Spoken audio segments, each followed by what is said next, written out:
Assalamualaikum warahmatullahi wabarakatuh. Selamat siang dan salam sejahtera untuk kita semua.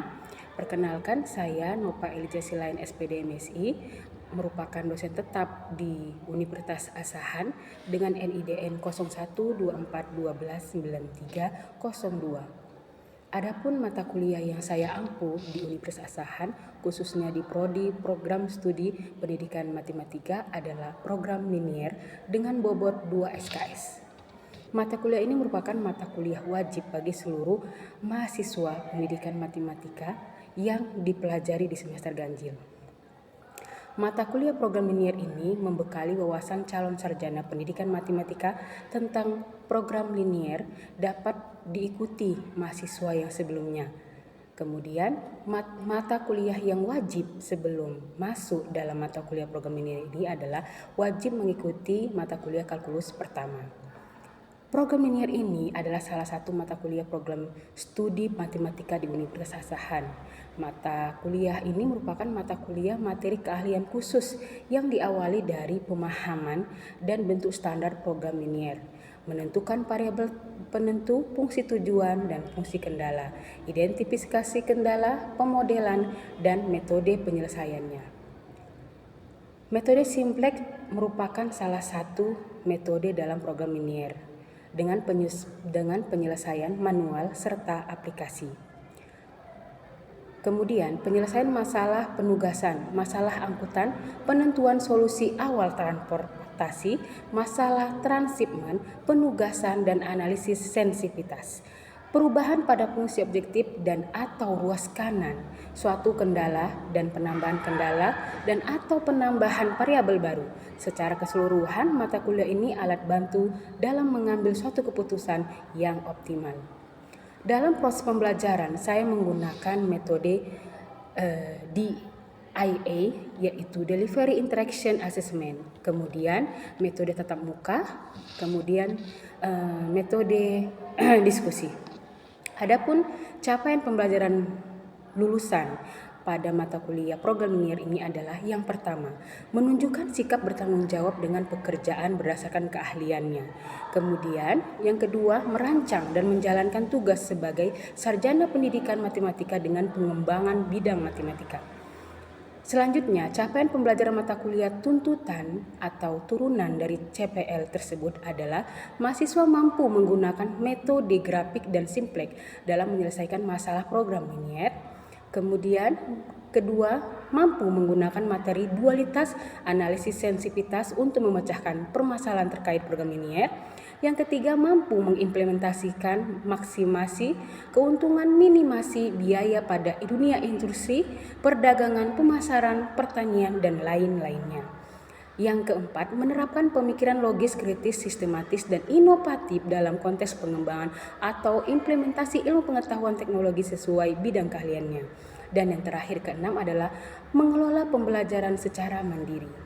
Adapun kajian materi pembelajaran mata kuliah program linier, yaitu yang pertama bentuk umum program linier, yang kedua program linier dengan metode simplex, yang dimana materi ini adalah mengukur variabel slack dan surplus. Ketiga, program linier dengan metode simplex, yang dimana materi ini membahas variabel artifisial dan variabel linier pola minimum. Keempat, program linier pola minimum. Yang kelima, teori simplex, dan keenam, hubungan dualitas. Yang ketujuh, permasalahan angkutan, dan kedelapan terakhir, teori permainan. Adapun sistem pembelajaran yang saya lakukan adalah dengan melakukan perkenalan, membangun keakraban dosen dan mahasiswa dengan harapan bisa menciptakan lingkungan yang kondusif, bebas dan yang terbuka, serta mendorong setiap mahasiswa untuk berperan aktif.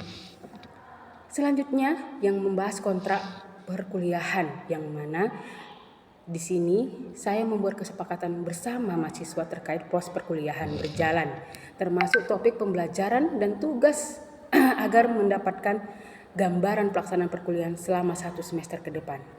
Dalam diskusi, saya biasanya memotivasi mereka untuk belajar lebih fokus, lebih giat, dan lebih serius. Selanjutnya, saya akan mencoba mengetahui pemahaman masing-masing mahasiswa terkait proses pembelajaran melalui tugas, kuis, dan presentasi. Dan di akhir mata kuliah ada luaran mata kuliah yang harus mereka selesaikan dengan pembuatan video pembelajaran berdasarkan materi yang sudah mereka pahami dengan penguploadan di YouTube masing-masing. Itulah gambaran dari pembelajaran mata kuliah program linier. Adapun rujukan pembelajaran sebagai berikut. Yang pertama adalah pencapaian materi ke mahasiswa dengan menggunakan beberapa bahan ajar modul, di antaranya media online digunakan untuk mencapai dan mencari topik yang menarik untuk dijadikan bahan diskusi terkait mata kuliah perkuliahan materi program linier. Selanjutnya dengan bahan ajar dari saya sendiri.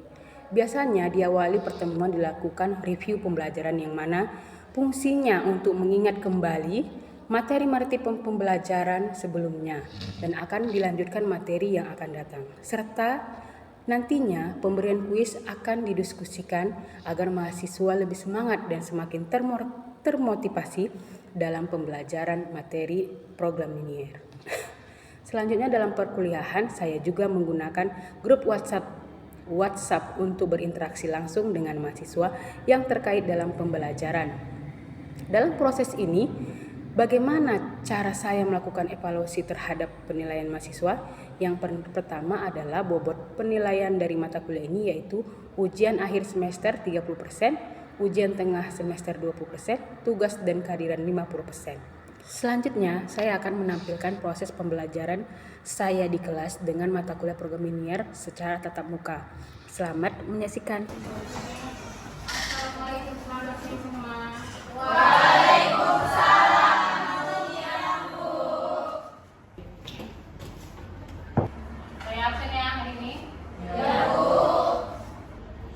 Gigi, Iko, Wahyun, Komling, apa masalahnya? Belum ada keterangan. Siapkan komting untuk membaca doa.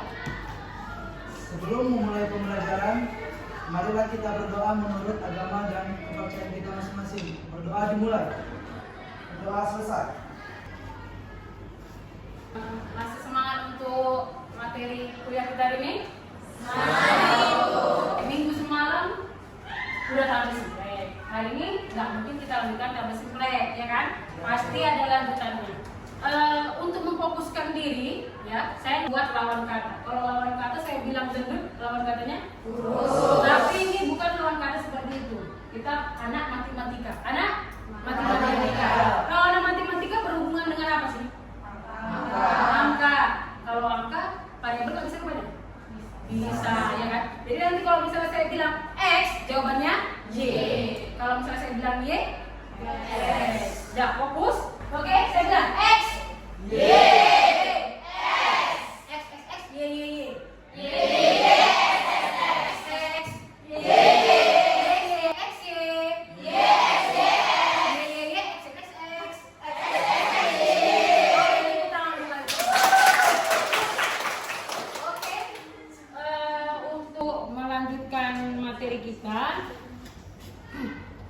Saya harus ingatkan kalian ini kuliah ini untuk apa, ya kan? Ini semester 5. Haruslah kalian ini fokus belajarnya. Nah, kata-kata orang tua yang baru kita pahami pas kita sudah dewasa. Apa itu? Yang pertama apa katanya? Habisi nasinya, ntar nasinya nangis. Ternyata yang nangis itu yang cari duit buat belinya, ya kan? Habis itu apa katanya? Kalau nggak dilihat TV-nya dimatiin aja, ya kan? Terus apa? Pas gede baru tahu kalau listrik itu mahal, ya kan? Nah, habis itu apa lagi? Apa kata-katanya? Ayo tidur siang. Ternyata kita udah dewasa, baru susahnya ngerasain nikmatnya tidur siang. Nah, jangan sia-siain kata-kata bahasa itu. Apa lagi terakhir? Nabung ya nak. Rupanya setelah dewasa baru ngeh kalau kebutuhan orang dewasa sebanyak itu, lebih banyak, ya kan? Ya. Betul nggak sih? Betul. Kan? Nah, mandiri ya nak, jangan bergantung sama orang. Bergantung. Pas juga itu ya. Pas dewasa emang semuanya dilakukan sendiri. Bahkan yang sedarah belum tentu bisa nolong. Betul apa nggak sih? Betul. Itu aja ya, cukup ya. Apapun masalahmu nanti ataupun apa masalahmu di rumah, kalau masuk ke kampus harus semangat. Udah semangat? Sudah. Hari ini kita belajar metode tabel simple, ya kan? Tapi hari ini tidak secara manual, nanti pakai aplikasi. Apa sih tujuan mata kuliah ini? Pertama apa? Mahasiswa diharapkan tampil mengkonstruksi dan menerapkan model programming dia. Kemudian kedua, mahasiswa mendeskripsikan dan menggunakan algoritma simple secara manual. Nah, yang sekarang sama seperti yang poin kedua, tapi algoritmanya dengan aplikasi. Hari ini saya ajarkan. Terakhir apa? Nantinya kalau kalian sudah dapat belajar dengan secara algoritma manual dan aplikasi, dapat mendeskripsikan berbagai kasus dalam penelitian. Nah, kemudian ibu ulangi, apa sih definisi dari metode tabel simple itu? Coba, ada yang bisa? Minggu semalam kan kalian sudah belajar metode simple atau dengan cara tabel simple. Saya apa harus nih? Tabel simple itu adalah mencari solusi maksimum atau minimum dari fungsi objektif dengan kendala tertentu. Nah, kendala tertentu, ya kan? Ya, bagus. Ada lagi. Nanti kita rangkumkan. Jadi Bu, tabel simple itu adalah alat bantu yang berbentuk tabel dalam program linear untuk mencari nilai maksimum dan minimum. Iya, hampir sama. Apa hubungannya nanti pelajaran kalian sebelumnya yang metode grafik dengan pelajaran hari ini? Apa hubungannya? Yang sudah kan pelajari. Apa, Evi? Nah, dari metode grafik itu kita cuma bisa menyelesaikan kendala cuma dua variabel, sedangkan di metode tabel simplex ini kita bisa menyelesaikan kendala lebih dari 2 variabel. Iya, betul. Berarti kalau grafik terbatas penyelesaiannya, kalau tabel simple tidak, ya kan? Kalau secara keseluruhan kesimpulannya berarti tabel simple ini adalah suatu persoalan linear atau program linear yang diselesaikan dengan metode grafik, juga bisa diselesaikan dengan metode simple. Sebaliknya, suatu persoalan yang hanya bisa diselesaikan metode simple tidak bisa diselesaikan dengan grafik. Kenapa masalah dengan tabel simple tidak bisa dikerjakan grafik? Sudah dijawab share pihak Evi. Grafik cuma bisa menyelesaikan 2 variabel. 2 variabel terbatas. Kalau tabel simple, berapapun kendala, berapapun variabelnya bisa masuk dalam tabel simple. Saya tanya satu, masih ingatkah? Ya, komponen dalam tabel simple itu banyak. Yang pertama, kalau dia tahapan perhitungan, di mana nilai dalam perhitungan itu tergantung dari nilai tabel sebelumnya. Itu dinamakan apa? Iterasi. Iya, iterasi. Ingat aja kalau tahapan perhitungan berarti iterasi. Atau bahasa sederhananya itu adalah langkah. Nah, yang kedua apa itu?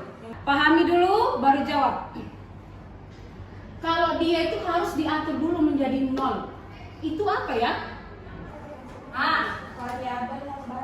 Variabel non basis. Betul. Syaratnya apa? Dia harus diubah dulu ke dalam bentuk umum menjadi ke bentuk baru. Ya. Contohnya bagaimana? Ini ada contoh.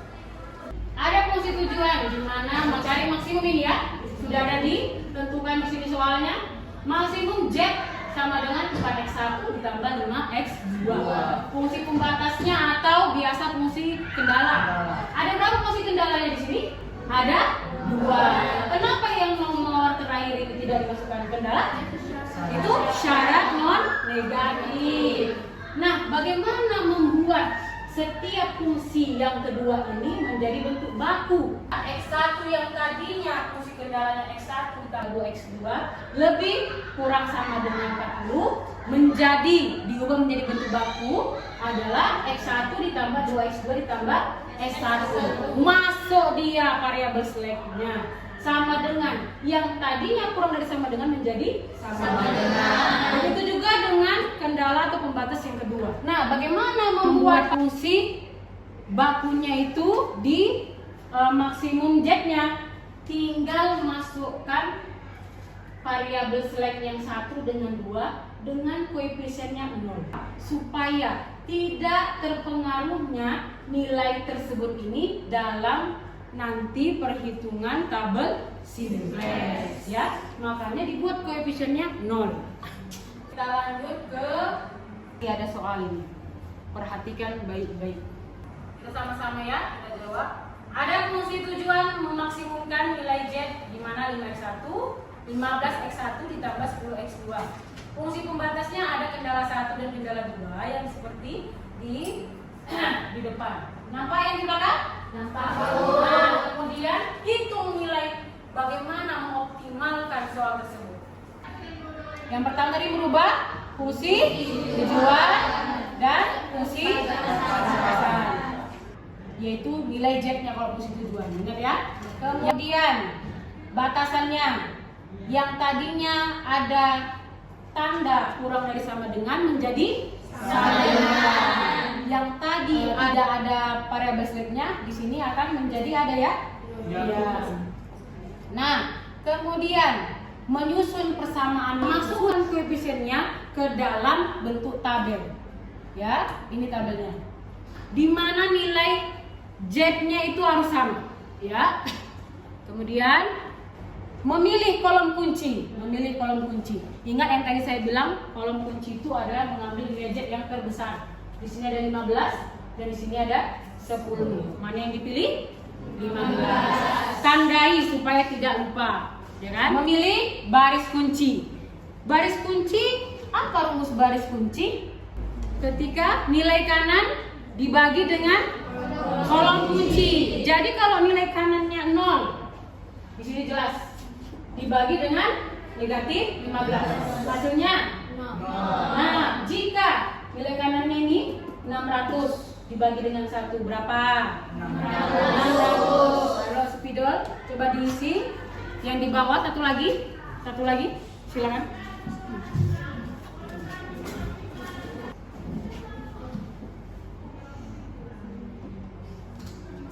Nah, oke. Nah, kemudian ini selesai kita ngambil keterangan indeksnya, maka kita akan mencari baris yang baru, nilai yang baru. Dari sini kita lihat ada 0, ada 600, 500. Mana baris kunci atau nilai indeks ini yang terkecil? 500. Kemudian dari sini kita ambil 500. Kemudian kolomnya ini. Mana titik potong? 2. Maka ini 2 ini menjadi apa? Angka kunci. Ketika sudah dapat angka kuncinya, bagikan baris yang lama ini dibagi dengan angka kunci. Jadi kalau 0 dibagi 2, 0. 2 dibagi 2, 1. 1 dibagi 2, 1. 0 dibagi 2, 1 dibagi 2, 1000 dibagi 2, 500. Inilah baris yang baru. Poin kelima langkah itu merubah nilai-nilai selain baris kunci. Dengan rumusnya adalah baris lama dikurang koefisien pada kolom kunci. Ingat, kalau koefisiennya tadi itu ada negatif 15, 1 dan 2. Dikali dengan nilai baris kunci. Ada di sebelah nilai si S2 dan nilai kanan yang belum terisi. Ayo, siapa yang bisa? Ayo Diana. Silakan. Yang nilai kanan siapa yang bisa?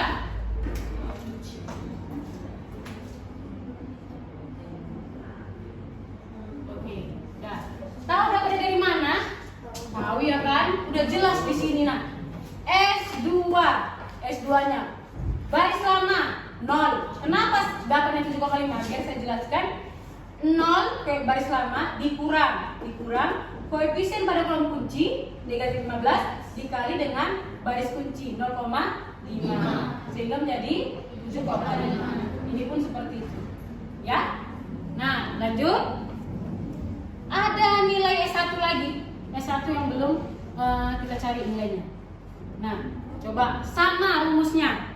Rumusnya sama. Masih baris lama dikurang koefisien pada kolom kunci dikali nilai baru baris kunci. Berapa? Ya, sudah. Satu lagi untuk nilai kanan. Nilai kanannya 600 dikurang 500 jadi 100. Gampang kan? Gampang. Oke, yang tadi nilai baru yang 2 ini sama dengan yang tadi X1, kita kumpulkan menjadi sebuah tabel simplex yang baru. Nah, ini dia. Kumpulan yang tadi kita kerjakan ini. Ya. Nah, ini tabel baru, tabel lama. Kembali kita ingat dan kita fokuskan ke tabel baru. Dimana kalau kita lihat lagi ada Z-nya itu bernilai negatif, maka tabel ini belum optimal. Maka langkah penyelesaiannya harus diulang. Ya, diulang lagi. Mencari mana kolom kunci. Nah, ini kan kolom kuncinya. Terlihat di sini adalah negatif 2 atau ini menjadi kolom kunci. Baris kunci. Sebelum baris kunci kita ngambil indeks duluan, yaitu nilai kanan dibagi kolom kunci. Nah, terlihat di sini siapa yang paling rendah?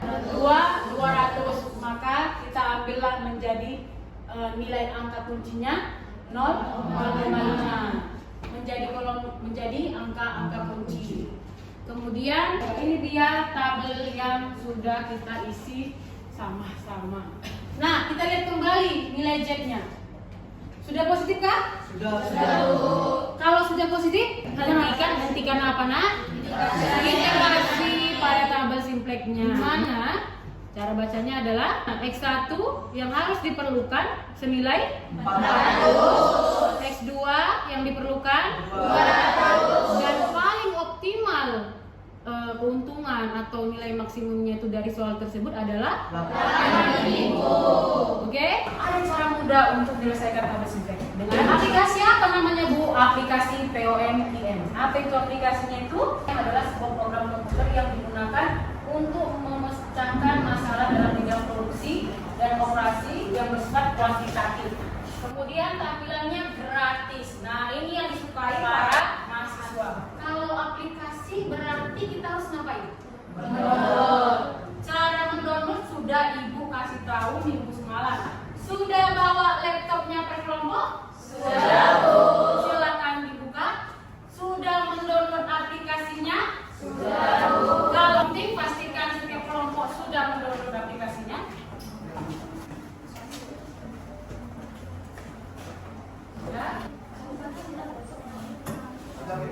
Sudah?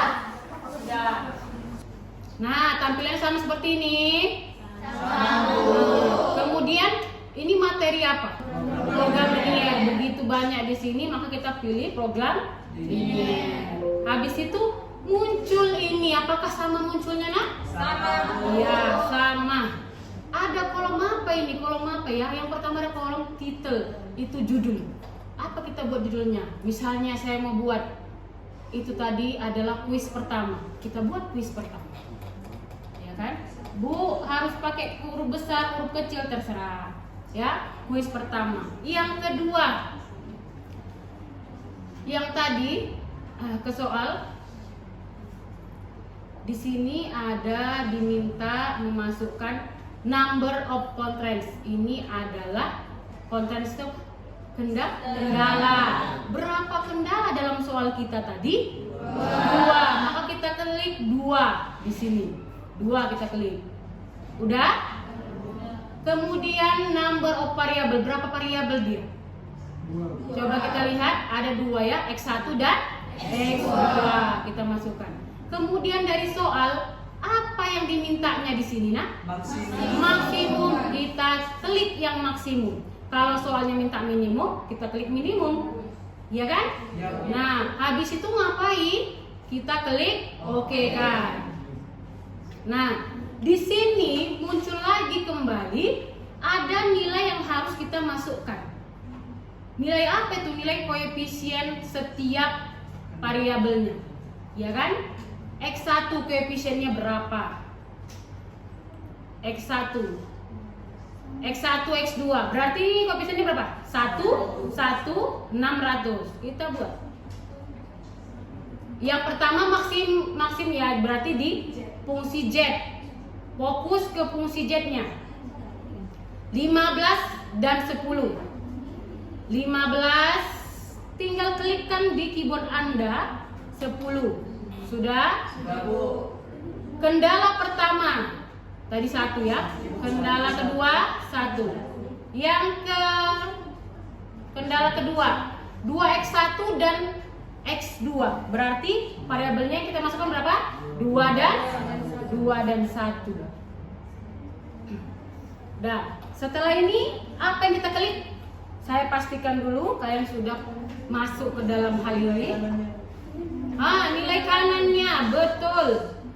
Nilai kanan ini masukkan kemana? Yang 600 dan 1000 ini kita masukkan ke dalam ini RHS 600 dan 1000. 600 dan 1000 kah? Iya betul. Dah. Oke, sudah saya pastikan dulu. Sudah Ulina, kelompok Ulina udah? Kelompok Usni? Sudah, Bu. Sudah. Ini sudah menjadi hasil. Sama enggak tadi? Solusinya 400, 200, 8000. Sama enggak? Sama. Nah, bagaimana membuat grafiknya, Bu? Kembali ke edit data. Edit data, lihat lagi. Masih ini angkanya. Kemudian kita klik sort. Habis itu ambil grafik ya. Mau melihat bagaimana gambarnya. Inilah gambarnya, nak. Inilah gambarnya. Ya, gambarnya. Kemudian ada iterasinya, langkah-langkahnya. Kembali lagi, klik sort lagi, cari iteration. Nampak dia. Menyimpannya sama-sama kayak Microsoft yang lain. Ada lagi yang mau ditanyakan? Oke, saya mau kasih Anda kuis per kelompok, ya kan? Tadi cari begitu sudah. Saya ambil tugas per kelompok yang depan dikumpul. Silakan ke depan untuk men-scan. Kalau yang belum paham, bisa nanti saya kirim ke grup diskusi kita, grup WhatsApp kita. Nanti PPT-nya saya akan kirim. Dan tugasnya ada di buku kita, di halaman buku aja kita, di halaman 33 soal nomor 2. Minggu semalam kalian sudah mengerjakan soal nomor 1 secara manual. 6 minggu depan terkumpul soal nomor 2 penyelesaian secara manual dan aplikasi. Nah, kesimpulan dari masalah materi kita ini adalah dapat disimpulkan bahwa program linear ini digunakan sebagai alat bantu untuk mengambil keputusan untuk memaksimalkan atau meminimalkan hasil yang didapat. Tanpa kalian sadari, kalian sudah menggunakan tabel simplex. Yang pertama, bisa membagi waktu belajar. Jika Anda memiliki banyak mata pelajaran yang harus pelajari, metode simplex dapat membantu Anda untuk mengalokasikan waktu belajar untuk setiap mata pelajaran agar mendapatkan hasil yang optimal dengan mempertimbangkan tingkat kesulitan masing-masing mata pelajaran dan target yang ingin dicapai. Sampai sini materi kita. Saya tunggu tugasnya. Motivasi. Kamu adalah arsitek masa depanmu. Bangun fondasi yang kuat melalui pendidikan. Iya, kamu sebagai arsitek dalam hidupmu. Oke? Kita tunggu minggu depan tugasnya. Tepuk tangan kita semua. Oke, sampai di sini. Wassalamualaikum warahmatullahi wabarakatuh. Waalaikumsalam warahmatullahi wabarakatuh. Demikianlah video pembelajaran yang saya persembahkan dalam unjuk karya PDD UKT-PT. Semoga bermanfaat untuk mahasiswa dan umumnya masyarakat. Wassalamualaikum warahmatullahi wabarakatuh.